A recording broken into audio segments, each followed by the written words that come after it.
Nós vamos conversar com o professor da Faculdade de Economia da Universidade Federal da Bahia, o Wallace Moreira.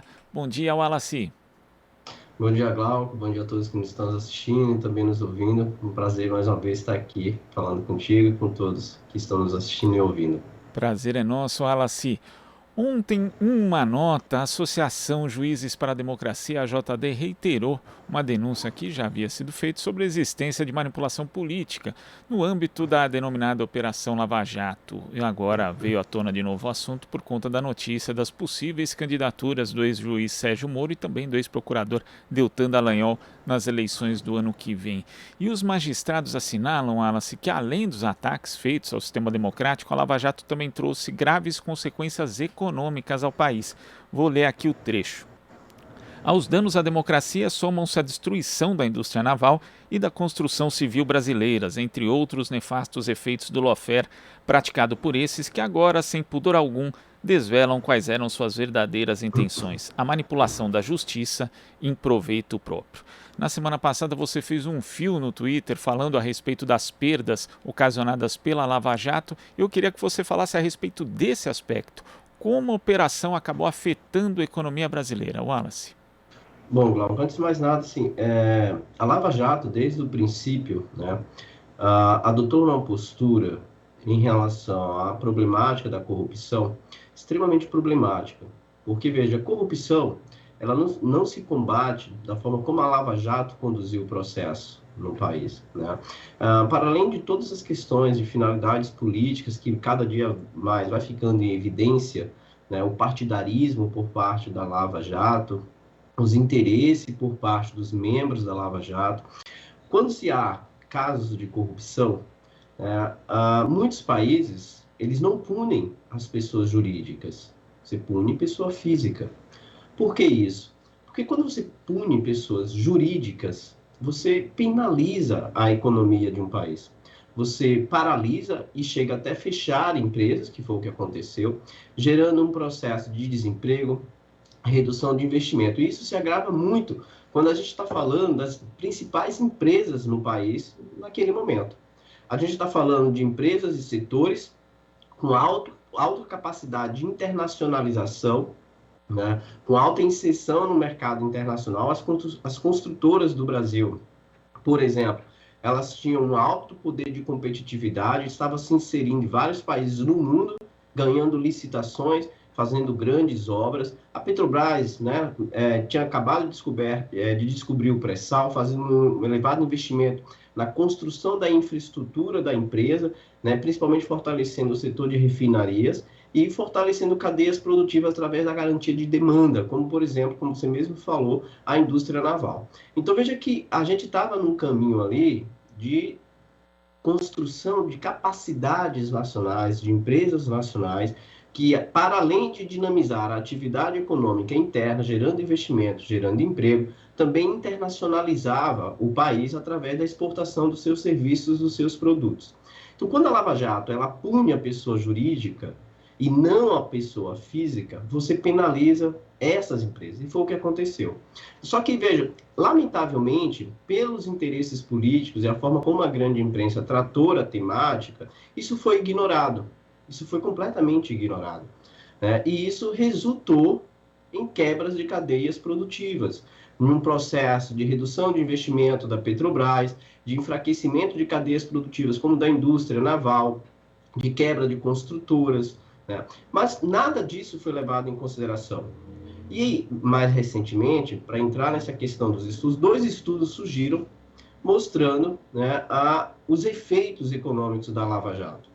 Um estudo que surgiu foi do Poder 360, em que eles vão analisar os dados das empresas de 6 anos, né? Vão pegar aí mais ou menos 40 empresas que foram investigadas e pegar o que essas empresas 6 anos estavam fazendo e quais seriam os impactos, os possíveis impactos, né? Eles vão analisar a evolução do desempenho dessas empresas desde 2014, vai incluindo aí o faturamento, empregos, impostos pagos, e vai avaliar o valor da queda do faturamento dessas empresas pós-Operação Lava Jato, né? E, ao mesmo tempo, considerando o impacto no emprego. Então, qual é o resultado desse estudo? Primeiro é que eles vão mostrar que as empresas elas tiveram uma queda de faturamento de 563 bilhões.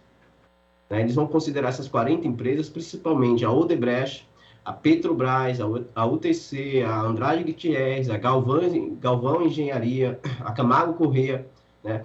E veja, para além de você ter uma queda de faturamento de 563 bilhões, eles também calcularam que você teve ali uma perda de arrecadação por parte dos entes, né, de mais de 41 bilhões. Para além disso, quando você pega um exemplo das construtoras brasileiras, elas encolheram em 4 anos quase 90%. O faturamento dessas empresas, ela saiu de 105 bilhões em 2013 para 11,8 bilhões.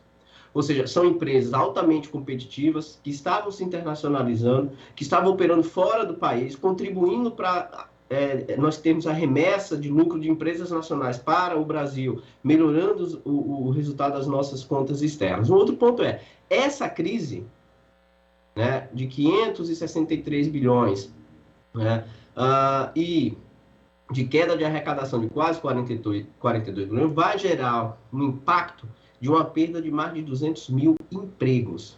Por exemplo, a Odebrecht vai cortar 94% do seu quadro de funcionários em 6 anos. Né? Ela tinha 126 mil funcionários em 2013 e em 2020 chegou a 7.500. Então veja que o impacto do estudo do Poder 360 mostra um impacto brutal na atividade econômica. Um outro estudo que já tinha saído anteriormente ao estudo do Poder 360 foi do DIEESE. Né? No estudo do DIEESE, eles vão usar uma matriz insumo-produto, né? Utilizando aí os valores de 2014 a 2017 para analisar o choque que a Lava Jato, as investigações da Lava Jato vai ter sobre a atividade econômica. O que eles vão mostrar? Que a Lava Jato vai custar em torno ali de 4,4 milhões de empregos, um impacto no PIB de 3,6% entre 2014 e 2017, fazendo com que o país deixasse de arrecadar 48 bilhões e 20 bilhões em contribuições sobre a folha. Para além disso, vai reduzir a massa salarial do país em 85,8 bilhões. E aí, quando o DIEESE faz projeções, né, sobre o impacto da Lava Jato, por exemplo, e você pega empresas como a Petrobras, como a construção civil, o volume de investimento, né, previsto de queda ali era em torno de 172 bilhões, somando a Petrobras e a construção civil. Então, você pega o número de empregos, né, o impacto de mais de 4 milhões e meio, o valor adicionado que tanto a Petrobras como as construtoras poderiam gerar é de 244 bilhões que foi perdido. Em termos de impostos, 47 bilhões deixou de ser arrecadado. A perda salarial, né, vai ser de 85 bilhões e as contribuições previdenciárias em torno de 20 bilhões com impacto de 3,9%. Quando você pega a cadeia produtiva do setor, né, você vai ter o principal impacto no setor de construção, de comércio, extração de petróleo, atividades imobiliárias, porque você tem um efeito cadeia completo em vários setores da atividade econômica. Né? E também, ao mesmo tempo que você tem perda de produção, você tem também a perda de emprego. Então, veja que são 2 estudos que mostram os efeitos nefastos na perspectiva econômica, né, que se agrava muito. Então, a crise que se arrasta na economia brasileira desde 2015, ela tem uma grande responsabilidade da Lava Jato. A forma moralista e partidária com que foi conduzida as investigações, né, gerou esse impacto econômico, essa crise, que se agravou muito com as políticas econômicas implementadas pelo senhor Michel Temer e, mais recentemente, agora, o que nós estamos vivendo, esse desastre durante o governo Bolsonaro/Paulo Guedes. E o Wallace, quando você fala dessa questão da responsabilização da pessoa jurídica e da pessoa física, né, que em outros países, quando acontecem escândalos dessa monta, na verdade, o que acontece ali é a responsabilização justamente da pessoa física para você não causar mais danos à economia. Quando a gente vai ver aqui exemplos do Brasil, mostra que o tratamento também é diferente, por exemplo, com o que aconteceu com o escândalo dos irmãos Batistas, Batista, que são donos, né, da holding JF, que tem ali a JBS e outras muitas e muitas empresas, tem até banco ali no meio, mas nesse caso priorizou-se ali a responsabilização dos acionistas majoritários, dos irmãos Batista, ao invés da empresa. A holding continua funcionando e muito bem. A que você atribui esse tipo de diferença de tratamento, né, que não houve nem com a Petrobras, nem com outras empresas relacionadas como as empreiteiras, Wallace? Olha, o caso dos irmãos Batista, da JBS, ele surge durante o governo Temer, né? Tanto é que se especulou muito se o Temer cairia, se o Temer não cairia. E eu acho que foi feito a forma conduzida foi a forma correta, como deveria ter sido feito. O timing, né, do ponto de vista político, é muito interessante para a gente questionar e fazer essa indagação, Glauco, né? Por que não foi feito da mesma forma com a Petrobras, com as construtoras? Né? Lembrem que a Petrobras, com a descoberta do pré-sal, passa a ser um dos principais players no setor de energia e de petróleo no mundo. A política de fortalecimento da cadeia produtiva da Petrobras, algo que nenhuma empresa estrangeira, a Shell, por exemplo, que sempre operou por muito tempo no Brasil, em fortalecer a cadeia de refino, incomodou muito. As escutas telefônicas que foram vazadas, né, inclusive os Estados Unidos fazendo escutas telefônicas da ex-presidente Dilma, da Petrobras, para saber os movimentos da Petrobras, nos levam a questionar quais são os interesses externos em quebrar cadeias produtivas nacionais.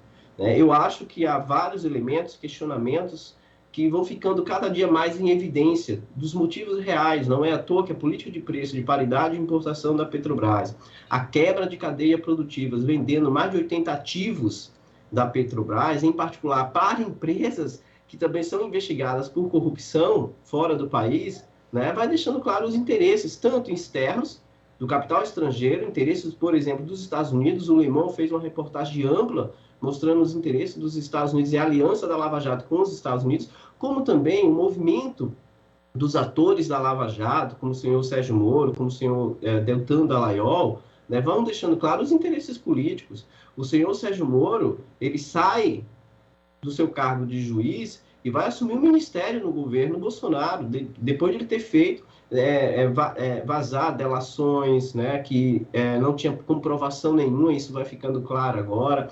O senhor Deltan Dallagnol agora, como também se propondo a ser candidato a deputado federal, para além de outras ilegalidades da Lava Jato.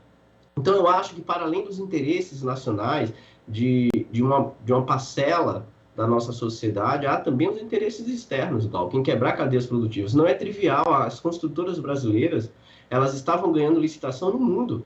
A Petrobras, com o fortalecimento da sua cadeia produtiva, nós estávamos reduzindo a nossa dependência. Tanto é que, depois da quebra da Petrobras, a importação de petróleo refinado aumentou muito, principalmente vindo dos Estados Unidos.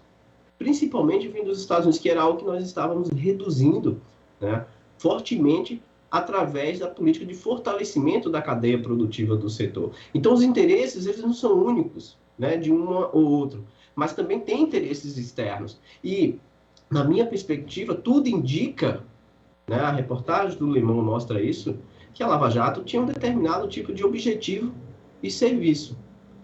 E isso, pelo que nós estamos vendo, foi realizado.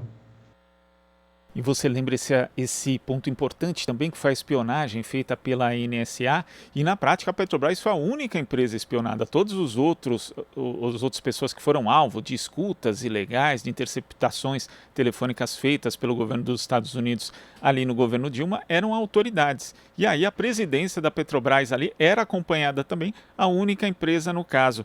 E também é necessário, né, como você ressaltou, Alice, lembrar o papel das empreiteiras brasileiras, porque elas tinham uma presença internacional muito forte, ganhando licitações, inclusive dentro dos Estados Unidos, sobre as companhias norte-americanas. Então, essa questão do interesse internacional é algo também que salta aos olhos, né? Porque os Estados Unidos têm, na verdade, ganhado, lucrado, como você ressaltou, por exemplo, com a questão da exportação das refinarias, né? A gente tem aí um dado objetivo de que os Estados Unidos ganharam com esse desmonte tanto do setor das empreiteiras, mas também do setor relacionado mais diretamente à Petrobras, Wallace.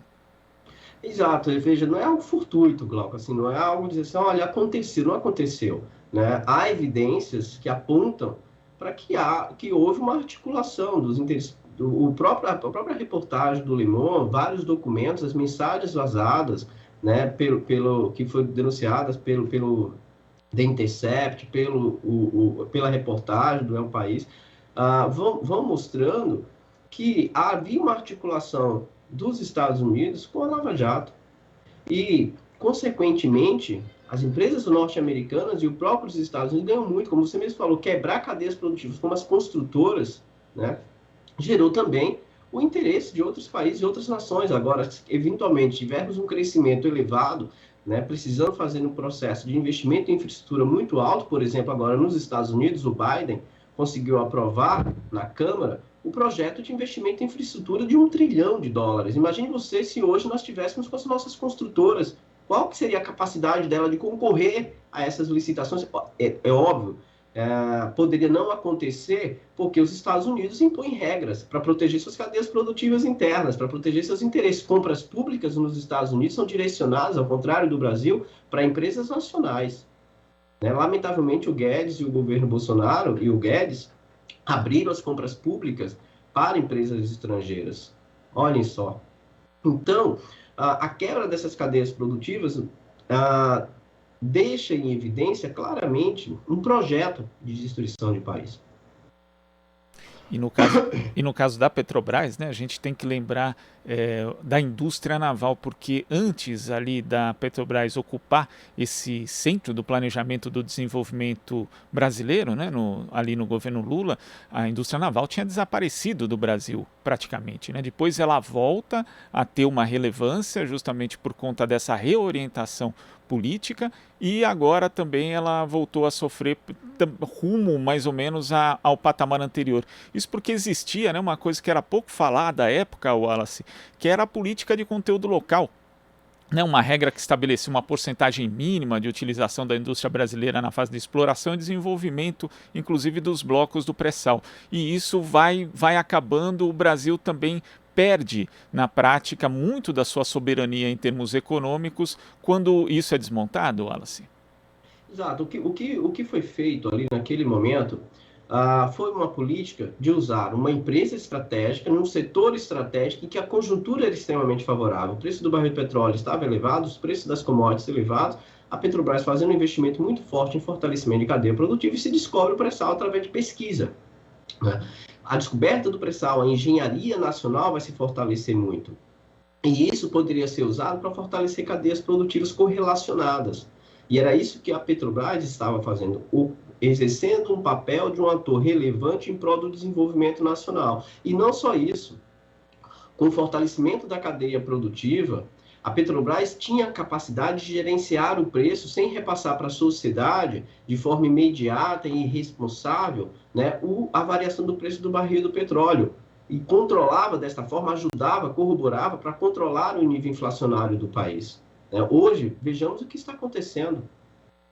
A Petrobras, através da política de paridade de preço de importação, atendendo aos interesses do acionista, está promovendo uma política de elevação de preço que está penalizando a sociedade. Com o preço dos combustíveis, a gasolina chegando a R$ 7,00, ao mesmo tempo que a Petrobras tem 31 bilhões de lucro, ela transfere para os acionistas 32 bilhões no segundo trimestre. No segundo trimestre, a transferência de lucro foi de torno de 38 bilhões, quando a Petrobras apresentou um lucro de 42 bilhões. Então, isso é de saltar aos olhos. E eu queria chamar a atenção, Glauco, de uma experiência recente. Né? Como você mesmo sabe, eu estudo a Coreia do Sul, eu acompanho bem a experiência da Coreia do Sul, e que ganhou o mundo, que foi a prisão do ex-presidente, né, e líder da maior empresa da Coreia do Sul, que é da Samsung. O grande oligopólio, uma grande empresa nacional. Por que eu estou citando isso? Veja a forma e estratégia de diferente. A corrupção, ninguém é a favor da corrupção. Nós defendemos o combate à corrupção, mas de forma responsável, que se puna, como fizeram com o caso Joesley Batista, pessoa jurídica. Então, o presidente da Samsung, no caso da corrupção na Coreia do Sul, ele foi preso, ele foi condenado. Agora, veja que interessante. A sociedade sul-coreana, em reportagens, em jornais, em pesquisas realizadas no país, era contra a prisão dele. Por que contra a prisão dele? Porque ele representa uma empresa nacional que é símbolo de sucesso de desenvolvimento econômico do país. E o que foi que aconteceu recentemente? Por pressão da sociedade, por pressão política, ele foi solto. Ele ganhou liberdade provisória. E vejam só, qual foi a razão, Glauco, de ele ter ganhado a liberdade provisória agora, no período recente? Dois motivos. A Coreia do Sul precisava avançar na produção nacional, local, de vacinas para o combate à Covid. E quem é que vai fabricar a vacina? A Samsung. A empresa, a Samsung Biologics, né, que um elo da cadeia produtiva da Samsung. Para muitos que acham que a Samsung só produz celulares, eletroeletrônicos, a Samsung também produz remédios. A Samsung tem construtora civil, atua no setor da construção civil, atua no setor de produção, de navegação, na indústria naval, né? Então a Samsung fez um acordo com a Moderna para produzir a vacina, para atender o mercado local e, ao mesmo tempo, exportar para outros mercados. O outro ponto é que a Samsung e a Coreia precisavam acelerar a produção de semicondutores, de chips, para enfrentar a crise de falta de insumos no mercado internacional. O judiciário, a articulação política no país, identificaram que a soltura do ex-presidente da Samsung era fundamental para ele fazer essa articulação em prol dos interesses nacionais. Percebe como que é diferente, igual a forma como você trata a problemática da corrupção e dos interesses nacionais? Ele não vai deixar de pagar as multas e as limitações por consequência das suas atitudes ilícitas. Mas você não pode, a partir disso, comprometer o desenvolvimento nacional, os interesses nacionais. A corrupção deve ser combatida, mas deve ser combatida de forma estratégica. Pegando outro caso, se a gente pegar o caso dos Estados Unidos na crise de 2008, veja se os Estados Unidos saíram fechando empresas de forma irresponsável. Pegue os casos, por exemplo, das agências de rating, a Standard Poor's. Veja se essas empresas que fizeram manipulação de informações, atribuindo classificação elevada a títulos podres, que corroboraram para a quebra do sistema financeiro, foram fechadas. Elas pagaram multas em torno de 4,5 bilhões de dólares e continuam atuando. Então, a forma de você pensar o combate à corrupção é aprimorar os mecanismos de combate, de punição, mas uma punição sem um punitivismo do lawfare, sem o interesse de quebrar cadeias produtivas, pessoas jurídicas, porque nós estamos pagando um preço muito caro por isso, de quebra de cadeias produtivas nacionais, de empresas que tinham capacidade de internacionalização, de geração de emprego, e a crise está aí para a gente ver o impacto que isso teve na vida da sociedade. Nenhum país, né, Wallace, acaba rifando as suas grandes companhias assim, do dia para a noite, como fez o Brasil, né? Nem países, você citou dois exemplos bons, né? Nem países que são de orientação neoliberal, ou que tem governos com orientação neoliberal, como os Estados Unidos, fez isso nas crises econômicas pelas quais passou, e nem a Coreia do Sul, que tem aí nas suas grandes empresas, como você já falou, Wallace, nas empresas privadas, mas que servem a um projeto de desenvolvimento nacional. E nesse aspecto, inclusive, o Brasil perdeu, né? Tem perdido essa oportunidade, já que tem uma companhia muito grande, que é a Petrobras, de integrá-la a um projeto de desenvolvimento brasileiro e também de integrar outros setores da economia que possam ser alavancados com essa potência que é essa companhia, Wallace. Exato, veja, o fato de você quebrar essas cadeias produtivas, um ponto que você falou é vê-las como atores estratégicos do desenvolvimento econômico. Nenhum país no mundo se desenvolve sem empresas nacionais, não existe. Vocês podem pegar a experiência de todos os países desenvolvidos, eles têm suas marcas nacionais, suas empresas nacionais. Então, veja, a Petrobras, enquanto uma empresa mista, com forte poder de influência do Estado, ela tinha, para além de ser gerida na perspectiva de atender aos interesses do mercado, ela também tinha e deve ter, que lamentavelmente não está tendo, também um compromisso com aspectos e interesses da sociedade, dos trabalhadores. E, para além disso, com um projeto de desenvolvimento. Então, quando a Petrobras ela passa a produzir, a fortalecer sua cadeia produtiva, ela também passa a ter um papel de fortalecer cadeias produtivas correlacionadas, como foi o caso da indústria naval. A construção civil também estava exercendo esse papel muito forte, de fortalecer essa cadeia produtiva, de gerar emprego e de internacionalizar a marca. E veja que isso, Glauco, é muito importante, porque à medida que elas exercem um papel estratégico no desenvolvimento econômico, elas corroboram também, ao mesmo tempo, para internacionalizar as marcas brasileiras no mercado internacional. Nós temos uma inserção internacional muito baixa. E essa inserção internacional muito baixa ela é resultado de um processo, na minha avaliação, de uma economia desnacionalizada, de empresas estrangeiras que predominam na economia brasileira, que exploram o mercado interno, mas contribuem muito pouco para a nossa inserção internacional. Grande parte das empresas estrangeiras que atuam no mercado interno, elas estão voltadas para o mercado internacional. Um exemplo disso, a indústria automobilística, quase 80% da sua produção é voltada para o mercado interno. Elas têm uma balança comercial deficitária, ou seja, prejudica nossas contas externas. Essas empresas tenderiam e poderiam contribuir para uma melhor inserção internacional para a economia brasileira, inclusive reduzindo a remessa de lucro? Poderia, mas são empresas estrangeiras que têm as suas decisões, seus centros decisórios, as suas matrizes. É por isso que o Brasil precisa, enquanto uma grande nação, nós somos um país com quase, acho que a quarta ou a quinta maior população mundial, um dos maiores PIBs do mundo, temos que ter também essas capacidades construídas. Temos também que ter empresas com capacidade de internacionalização, com capacidade decisória dentro das suas matrizes no país. A destruição dessas empresas compromete um projeto de nação, né? Muito forte, muito forte. Wallace, queria agradecer demais a sua participação aqui no Jornal Brasil Atual. Uma boa semana e até a próxima. Bom, eu que agradeço, Glauco, mais uma vez pelo convite. Para mim sempre é uma honra participar aqui de uma conversa com vocês, de um debate. Sempre fico à disposição para quando vocês precisarem. E boa semana para você e para todo mundo. A honra é nossa, Wallace. Conversamos aqui com o professor da Faculdade de Economia da Universidade Federal da Bahia, o Wallace Moreira. Você está ouvindo Jornal Brasil Atual. As notícias que os outros não dão.